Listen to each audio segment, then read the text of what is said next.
conversation we've been having as a country and as Coloradans about how we feel about the people who protect us and what happens when they abuse that power, that conversation is at an interesting point this weekend.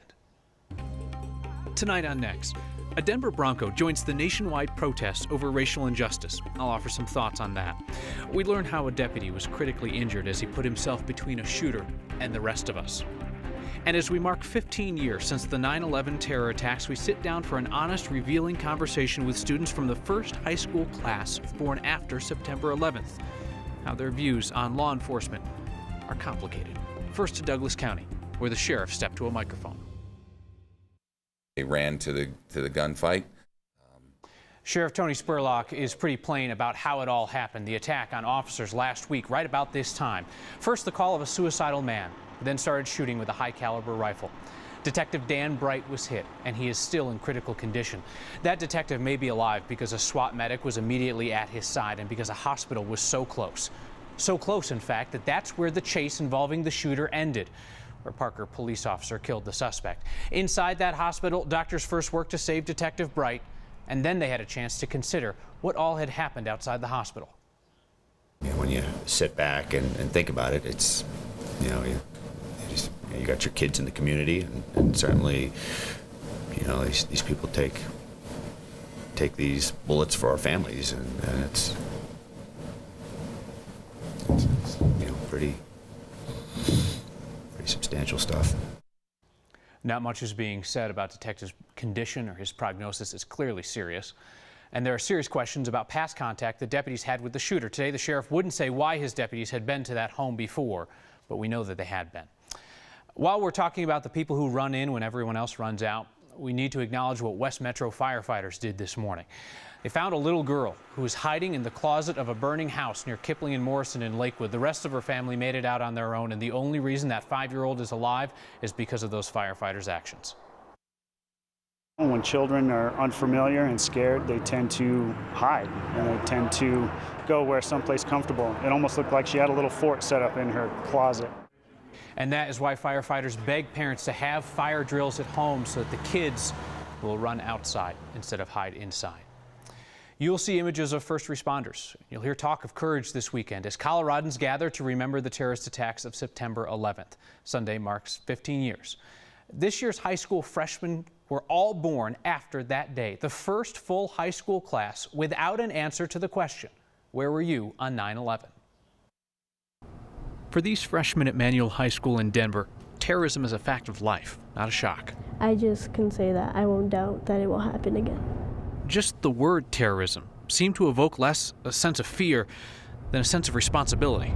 It actually makes me think of how children today should be more alert and aware of what's happening in the world. Hands up! They live in a country, in a community that's struggling with police relations.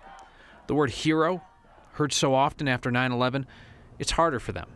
If somebody walked into a class at Manual and said, I think all police officers are heroes, how would that go over?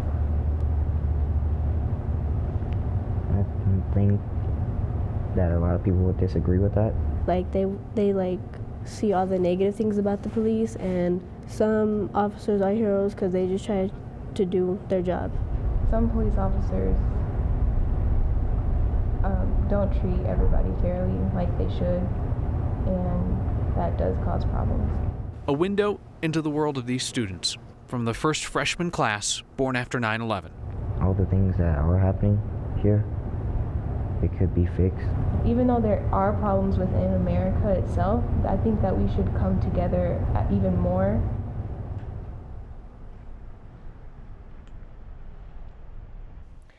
Zanique Padilla, Hakeem Henderson, and Olivia Gillespie, freshmen at Manual High. All members, by the way, of the Junior ROTC, which held a ceremony this morning in memory of those lost on 9/11. Steel from the World Trade Center is in every American state and dozens of other countries.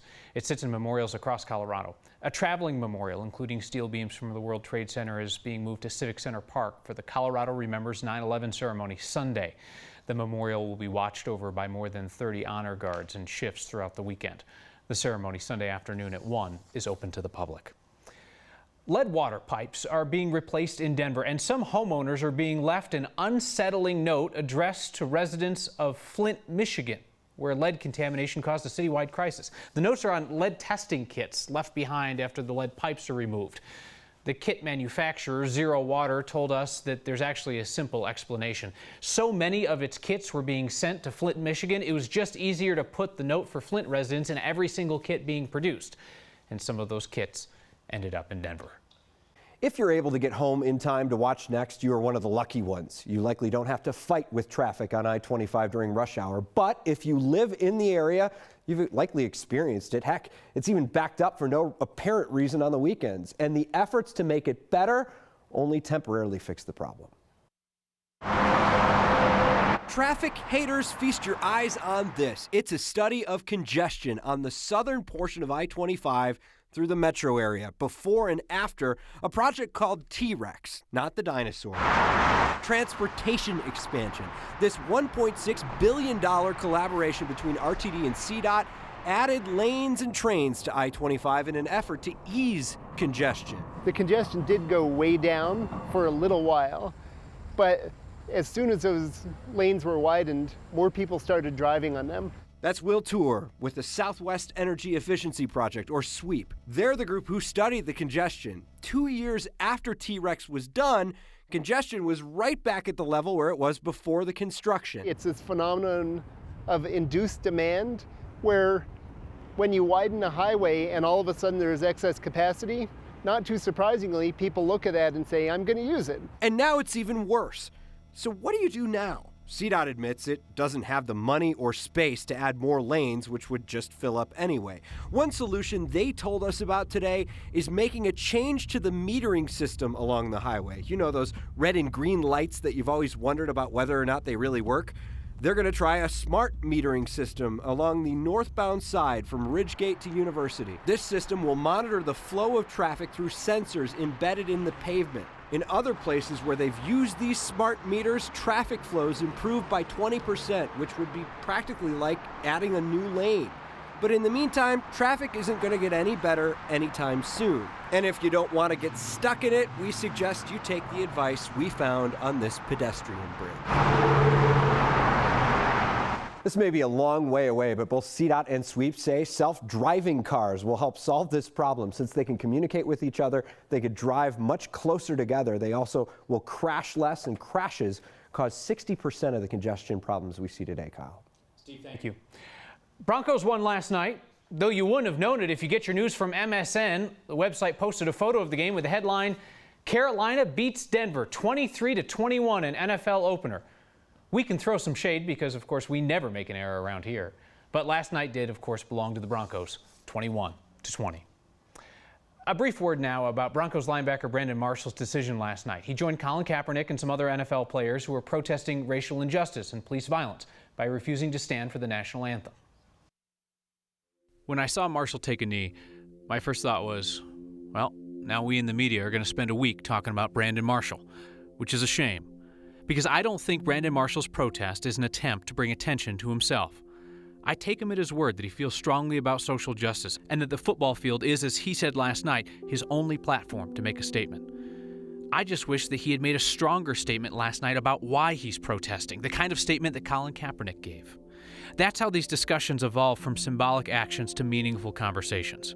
I've read your emails and your Facebook posts saying that we shouldn't give Brandon Marshall more attention. I agree. I actually think he would agree as well.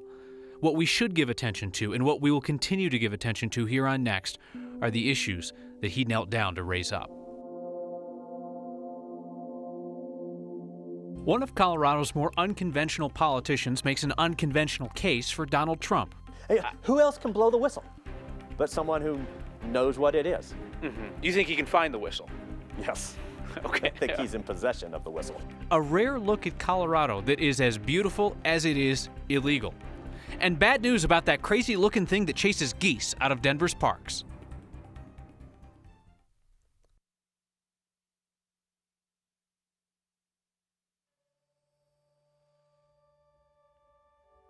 You know, I'm going to be really honest with you. I think sadly, as the time goes by, sort of nothing changes except for certain things like going through security. You know, you think about that, that's the new reality. But I think because it doesn't hit so close to home, if I didn't lose anybody, you know, really close to me, that you kind of just go back on with your life and you don't really think about the true horrors of what happened or how you felt right after it happened. You kind of just get back into your routine of what was going on.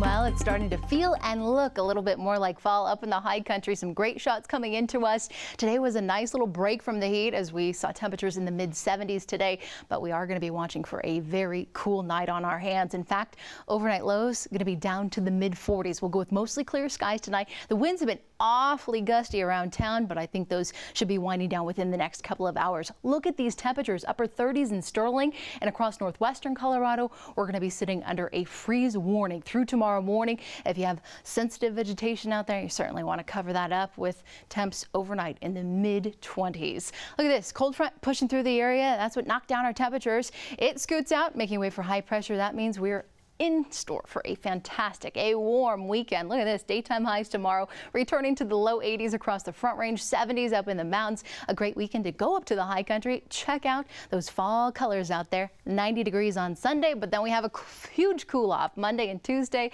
as another storm comes our way. Danielle, thanks.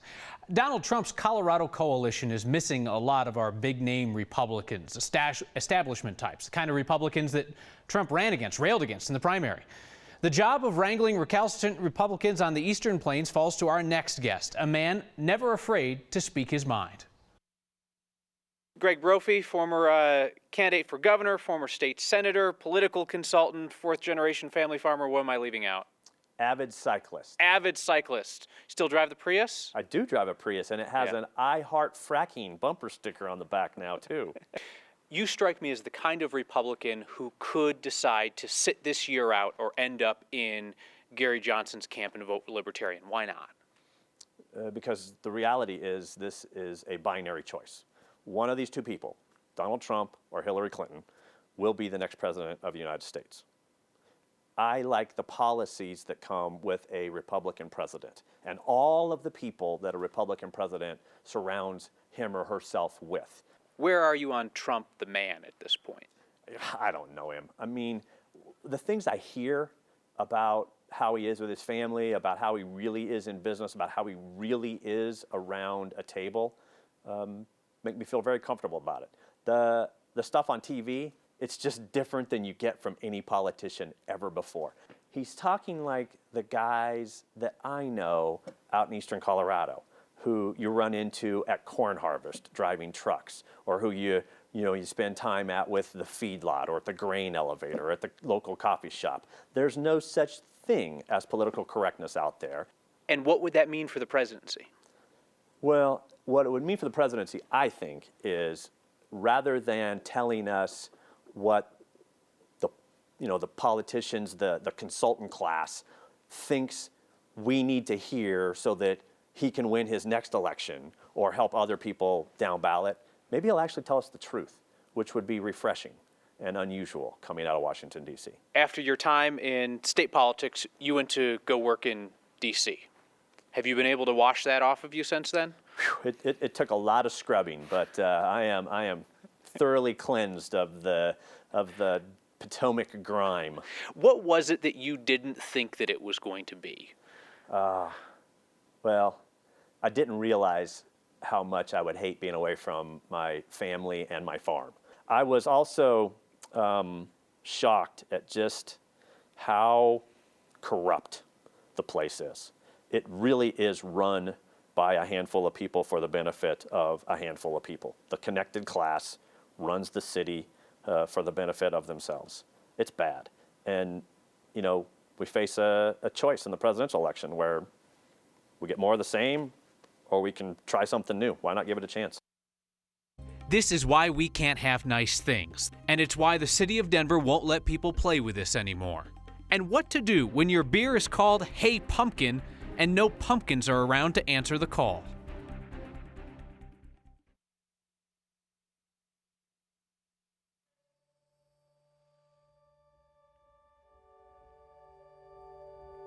I was working for Trust Company of America. I worked in their compliance office, and I was on a phone call with Tower 2 when they got hit. They were watching the newscast of the other tower. Like a plane just hit the other tower like 5 minutes ago. And somebody said, "Oh my God, look out the window," and the phone went dead. It was a tough day. I lost quite a few people I'd worked with for almost 20 years. I ended up leaving the company I was working for. I basically became a stay-at-home dad. On the bright side, it was a chance to get to know my children and to better my marriage. On the other side, a big chunk of my life was gone because all these people I knew were taken.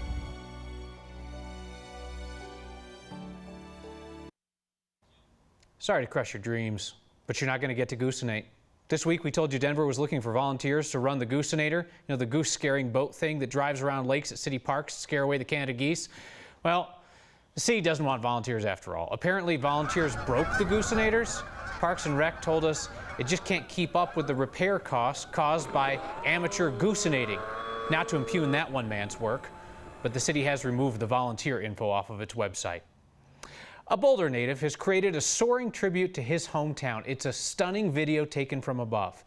Kel Riddall flew his video drone over some of Boulder's best known spots. He kind of knew that this video was going to go nuts on social media, and it did.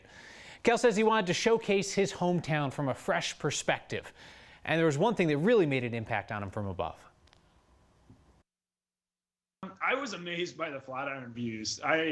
I mean, I was expecting those to be some really great pictures, but when I saw the light that was hitting them at sunrise and my friend Jesse Fisher up on the top of the first Flatiron, I was pretty amazed by how good that picture looked. Here is where we tell you do not do this at home, because while Kel didn't realize it at the time, he was breaking rules just about everywhere he flew that drone. CU Boulder prohibits flying drones over campus unless it's with permission for a university event. The city of Boulder and the county both have restrictions on where drones can be flown or launched. A city spokesperson says drone pilots need to learn those rules before they fly. Like the struggle, the pumpkin shortage is real. This year, at least. I still think it was hype last year, but this year it's impacting beer, so we care now. The Denver Beer Company uses pumpkin to make a seasonal ale called Hey Pumpkin. Head brewer Jason Beeler says his supplier this year, fresh out. You know, he's not the first brewer to tell us that. Fortunately, DBC at least had some leftover cooked and packaged pumpkin from last season. I know that we were told if we wanted to buy some more this year that we wouldn't have any available until the end of September, early October. And you know, the season being over in October and beer taking 3 weeks to a month to produce didn't really help us out. Beeler says as a brewer, this is the first time he's ever had to deal with a pumpkin shortage, and he's been brewing professionally for about a decade. The shortage is real, people. Gird your gourds. We're back with a reason to smile after a tough week. We won't leave you down at the end of a week. You know, we're always out talking to folks, and sometimes you meet people who just make you smile, like the sisters we ran into at Civic Center Park. Don't write us an email and say this isn't news. We know it's not news. It's real life, and that matters too. I like going to Chuck E. Cheese. I like singing. Yeah. I like rapping. I don't like singing anymore. I like to rap. Song? Oh, give thanks unto the Lord, for He is good. Yes, He is good. Oh, give thanks unto the Lord, for He is good. Yes, He is good. For He is worthy, worthy. For He is good. Yes, He is good. For He is worthy, worthy. Defy you not to smile after that, and we'll see you next time.